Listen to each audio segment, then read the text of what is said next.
Chapter 34. A Queen's Girl.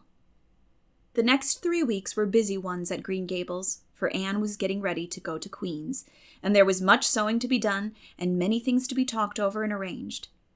Anne's outfit was ample and pretty, for Matthew saw to that, and Marilla for once made no objections whatever to anything he purchased or suggested. More, one evening she went up to the east gable with her arms full of a delicate pale green material. "Anne, here's something for a nice light dress for you. I don't suppose you'll really need it. You've plenty of pretty waists. But I thought maybe you'd like something real dressy, to wear if you were asked out anywhere of an evening in town, to a party or anything like that. I hear that Jane and Ruby and Josie have got evening dresses, as they call them. And I don't mean you shall be behind them. I got Mrs. Allen to help me pick it in town last week, and we'll get Emily Gillis to make it for you. Emily has got taste, and her fits aren't to be equaled." "Oh, Marilla, it's just lovely," said Anne. "Thank you so much. I don't believe you ought to be so kind to me. It's making it harder every day for me to go away." The green dress was made up with as many tucks and frills and shirrings as Emily's taste permitted. Anne put it on one evening for Matthew's and Marilla's benefit, and recited the Maiden's Vow for them in the kitchen. As Marilla watched the bright, animated face and graceful motions, her thoughts went back to the evening Anne had arrived at Green Gables, and memory recalled a vivid picture of the odd, frightened child in her preposterous yellowish-brown wincey dress, the heartbreak looking out of her tearful eyes.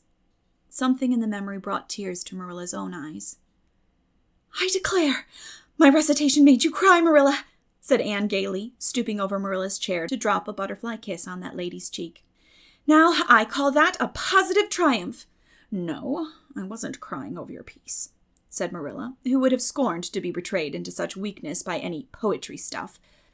"I just couldn't help thinking of the little girl you used to be, Anne. And I was wishing you could have stayed a little girl, even with all your queer ways.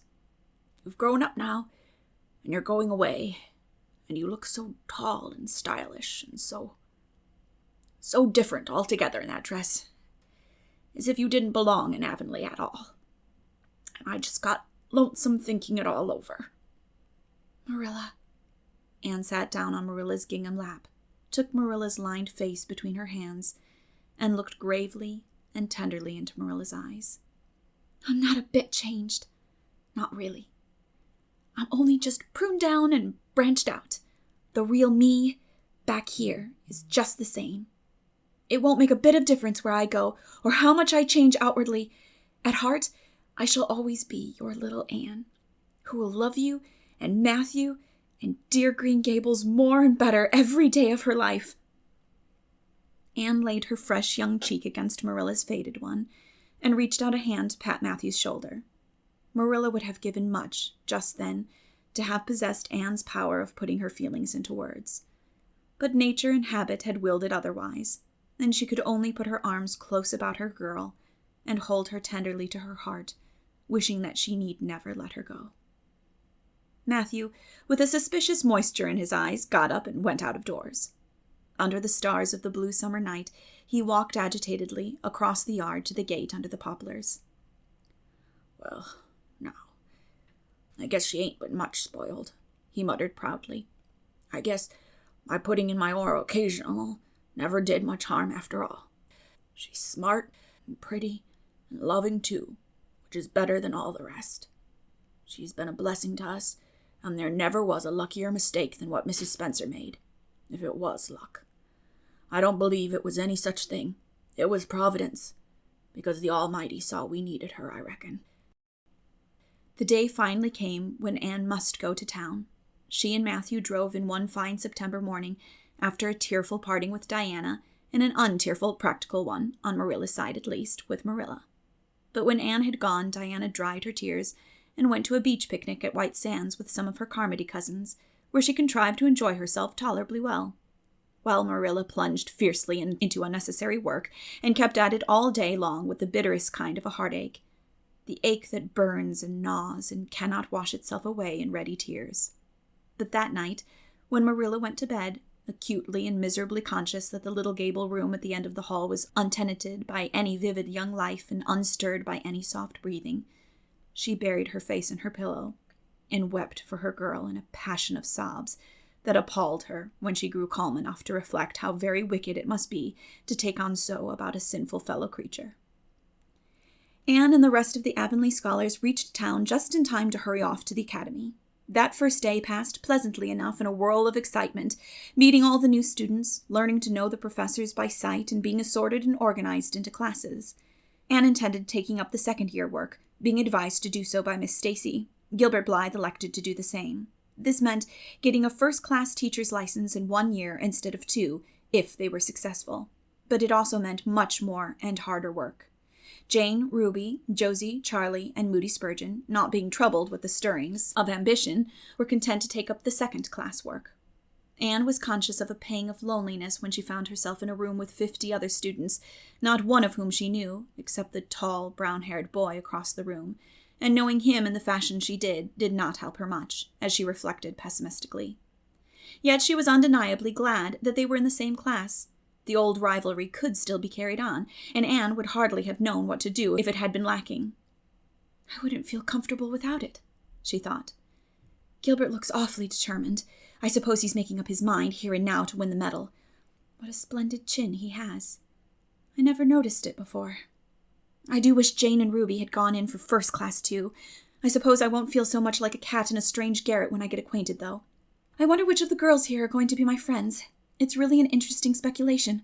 Of course, I promised Diana that no Queen's girl, no matter how much I liked her, should ever be as dear to me as she is. But I've lots of second-best affections to bestow. I like the look of that girl with the brown eyes and the crimson waist. She looks vivid and red-rosy. There's that pale, fair one gazing out of the window. She has lovely hair, and looks as if she knew a thing or two about dreams. I'd like to know them both, know them well enough to walk with my arm about their waists and call them nicknames. But just now I don't know them, and they don't know me, and probably don't want to know me particularly. Oh, it's lonesome." It was lonesomer still when Anne found herself alone in her hall bedroom that night at twilight. She was not to board with the other girls, who all had relatives in town to take pity on them. Miss Josephine Barry would have liked to board her, but Beechwood was so far from the academy that it was out of the question. So Miss Barry hunted up a boarding house, assuring Matthew and Marilla that it was the very place for Anne. "The lady who keeps it is a reduced gentlewoman," explained Miss Barry. "Her husband was a British officer, and she is very careful what sort of boarders she takes, and will not meet with any objectionable persons under her roof. The table is good, and the house is near the academy in a quiet neighborhood." All this might be quite true, and indeed proved to be so, but it did not materially help Anne in the first agony of homesickness that seized upon her. She looked dismally about her narrow little room, with its dull, papered, pictureless walls, its small iron bedstead and empty bookcase, and a horrible choke came into her throat as she thought of her own white room at Green Gables, where she would have the pleasant consciousness of a great green still outdoors, of sweet peas growing in the garden and moonlight falling on the orchard, of the brook below the slope and the spruce boughs tossing in the night wind beyond it, of a vast starry sky, and the light from Diana's window shining out through the gap in the trees. Here there was nothing of this. Anne knew that outside of her window was a hard street, with a network of telephone wires shutting out the sky, the tramp of alien feet, and 1,000 lights gleaming on stranger faces. She knew that she was going to cry, and fought against it. "I won't cry. It's silly and weak. There's the third tear splashing down my nose. There are more coming. I must think of something funny to stop them. And there's nothing funny except that it is connected with Avonlea, and that only makes things worse. 4, 5. I'm going home next Friday, but that seems 100 years away. Oh, Matthew is nearly home by now, and Marilla is at the gate, looking down the lane for him. 6, 7, 8. Oh, there's no use in counting them. They're coming in a flood presently. I can't cheer up. I don't want to cheer up. It's nicer to be miserable." The flood of tears would have come, no doubt, had not Josie Pye appeared at that moment.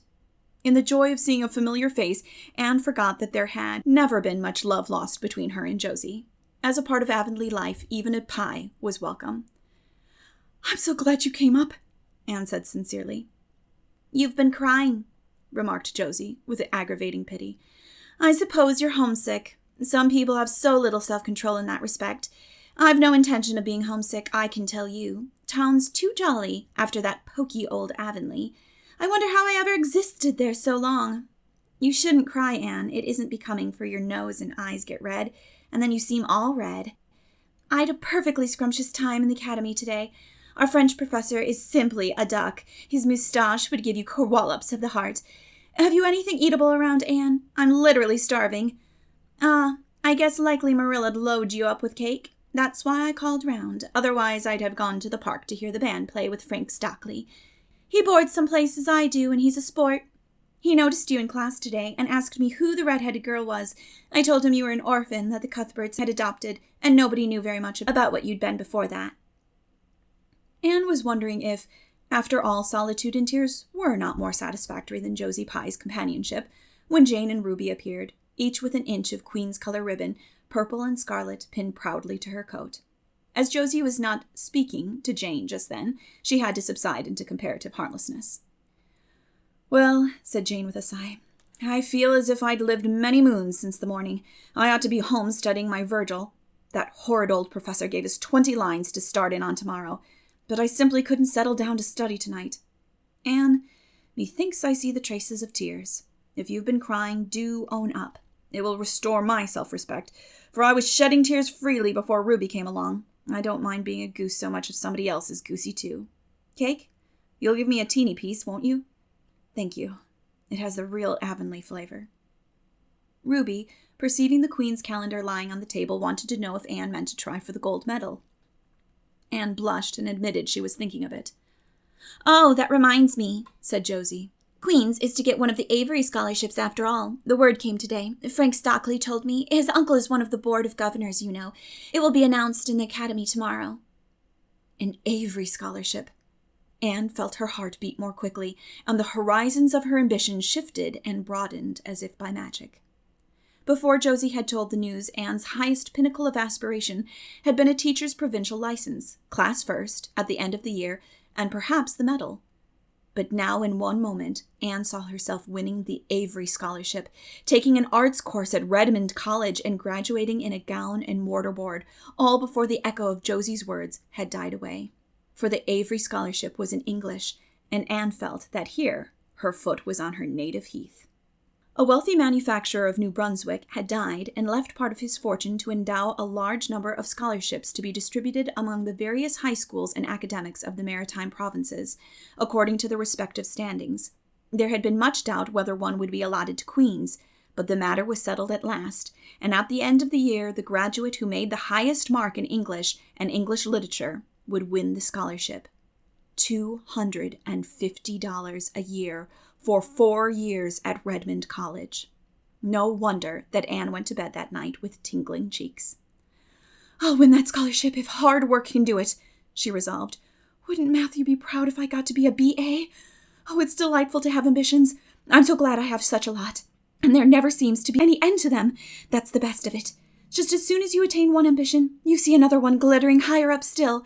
It does make life so interesting.